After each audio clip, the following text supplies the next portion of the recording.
All right, let's bring in Coach Mike Gundy of Oklahoma State. Mike, appreciate you joining us. How you doing? I'm doing good. I apologize for being 10 late. I got stuck out here on. I'm doing some seeding. I'm planting on my farm. Oh, nice. Got stuck with the tractor on a deal. The tractors they don't have time limits, and when they go down, they go down. What are you But planting? anyway, I'm looking. Huh? What are you planting? I'm planting some. They call it Sudan hay for cattle. Right. It's a certain kind of a high protein seed that you plant and you grow for people that are raising these cattle for show cattle and high quality cattle. So I do that. So I'm actually a hell of a lot better farmer than I am a coach. So do you have cattle hey, too? all you got to do is just ask somebody; they'll tell you. Do you have cattle too, Mike, or just you just do that? No, I've got all different types of animals. I don't raise cattle because I don't have time. Cattle is a really time-consuming job with shots, and they get sick. I don't have time for that. I do stuff that I can do in the spring. I don't have a hobby. I mean, I've got kids that I'm trying to raise, and then obviously I don't play golf or anything, so I farm. That's what I do. All you got to do is go on social media after last season. You can tell that I'm a much better farmer than a coach. People will tell you real quick. So. Well, those people are crazy. We all know that. All right, let's get into real quick to Tyler Lacy. Mike, when you're looking for a guy on the defensive line, be it an edge guy or even an interior guy or a guy that can do both, what do you look for? What are the traits you look for? And does Tyler have those traits, and can they translate to the NFL? I think Tyler's best years are ahead of him. We took him out of the Dallas area, and he wasn't very highly recruited. He hadn't really grown much. He didn't. I don't think he was putting time in the weight room and such.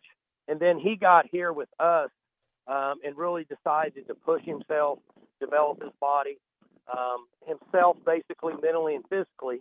And 2 years ago had a great year. This last year he got beat up. The last 4 or 5 games of the year we didn't have him.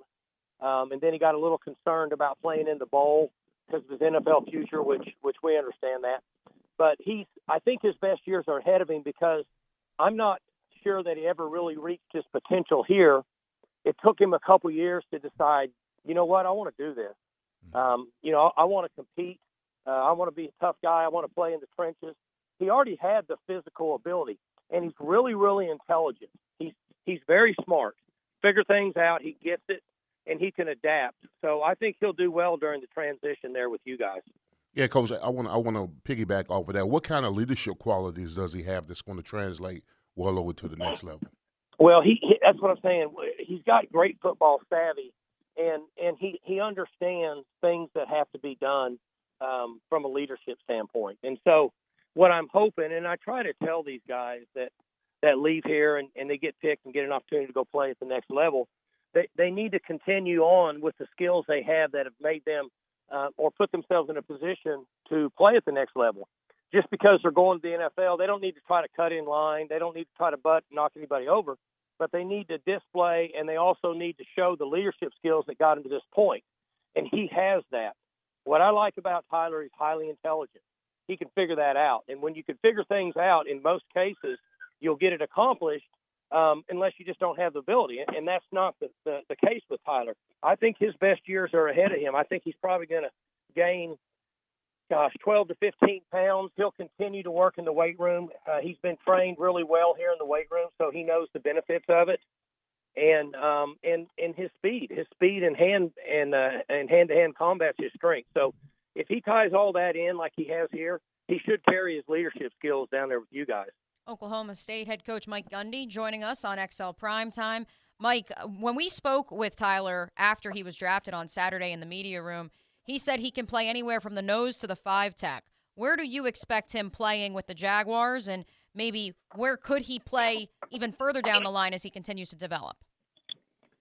I've never coached in the NFL. Obviously, I watch it some, not a lot, but I don't. My personal opinion is I don't see him as a nose. Mm-hmm. I don't think that he's that body type.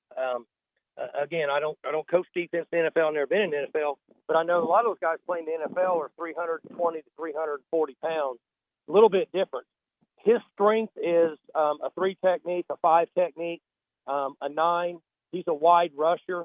And so that's where I'm guessing the reason that they took him where they did is because they feel like that he's going to give them some flexibility on a potential speed guy as a 3 technique, a 200 and, eventually going to be a 295-pound guy that can rush the edge.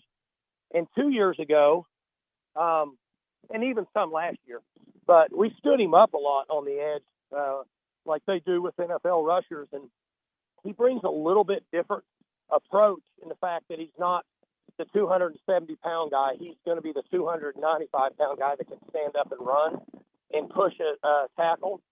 And I'm sure they'll do a great job of training him. He's been trained in his upfield rush, his duck under, and his up and power move. He gets that, and that's what you see in the NFL all the time.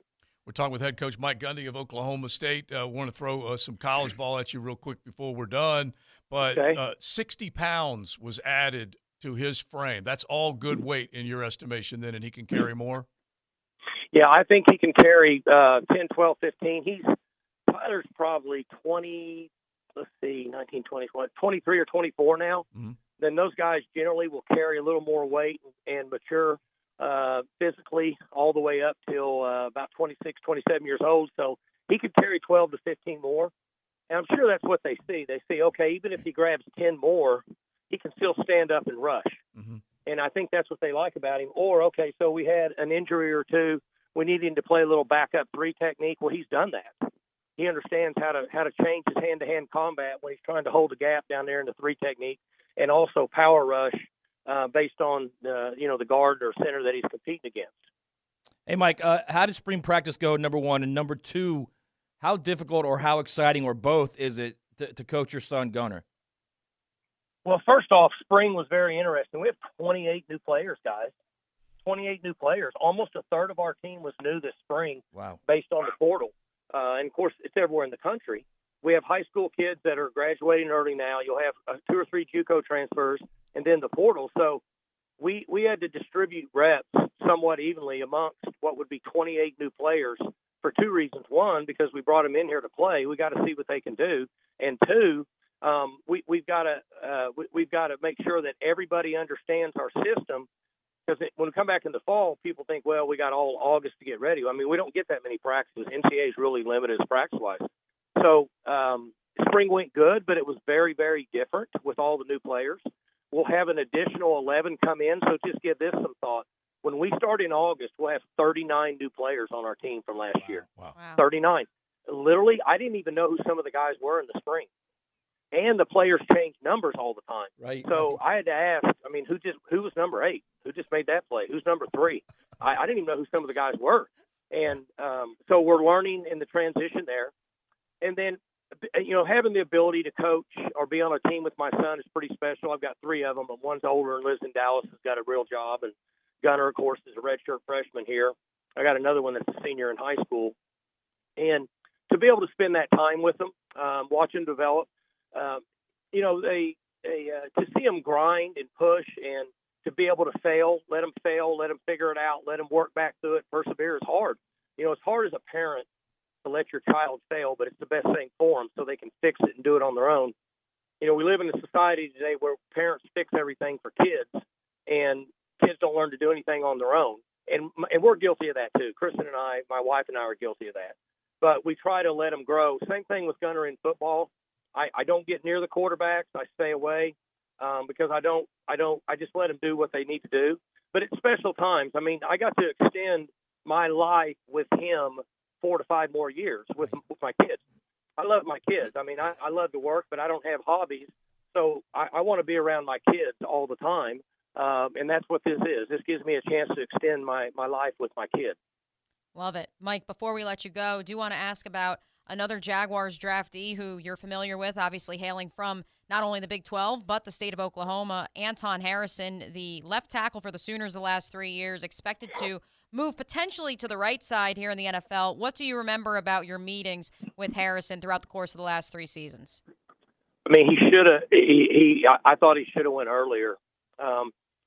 They unfortunately they do a good job of coaching offensive line down there, and they have very players. Just look across the NFL at how many guys that Oklahoma has put in the NFL that have played very well. And he's another guy that's going to be in that position. I'm glad he's with y'all now and not playing against us.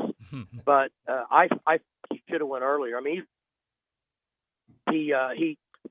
when I watch linemen play at our level, they need to dominate in order to play at the NFL level. That's just my opinion. Because if you can't dominate in college, it's going to be extremely difficult because the athleticism and the defensive line in the NFL is a whole different ballgame. College is making up some ground, but the NFL athleticism on the defensive line is so different than it is in college. And he dominated college football. So when you can dominate college football, particularly in a Power 5 conference, I think that gives you the best chance or gives you the best opportunity to have success in the NFL. And I saw him dominate in college football. Yeah, that's why we're looking at Hurricane Hall of Famer and Pro Bowler Leon Searcy right here, and you're exactly right. You're 100% on that. Hey, Coach, before you go, just maybe a big picture gut feel, because like you said, you've coached a long time. That is what you do more than anything else. This playoff that's going to expand to 12 teams, do you love it? Do you like it? Can you poke holes in it? I think we can all poke holes in everything we do. Talk radio, television, talk shows.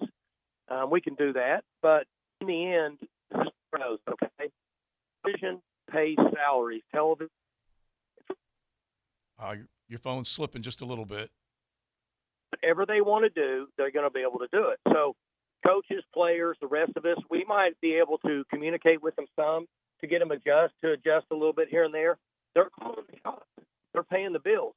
So the thing we need to do is just deal with it and go on. I'm not as concerned about the extra games as what some people might be. We're going to reduce total plays in games because college football is going to the moving clock after the first down like the NFL. Mm-hmm. Right. That's going to reduce 8 to 12 plays for sure, maybe a little bit more per game. So when you talk about that over a 12-game season, you're cutting down a considerable number of plays, in particularly one game less. And if you look at the 12-game playoff, the first round of games are teams that were going to already be in bowl games anyway. And they say, well, what about the championship game? Well, the championship game was there last year, so that's irrelevant. What you look at is how many more games were added. The teams that are in the first round, they're going to be in a bowl game anyway, so they were already going to play that game. Mm-hmm. Half of those teams are going to be gone. They're going to get beat, so they're out. Then the next teams that are in it are going to be very similar to the Final Four that we've already had. They already were playing 2 games anyway. Right. So there's not much more.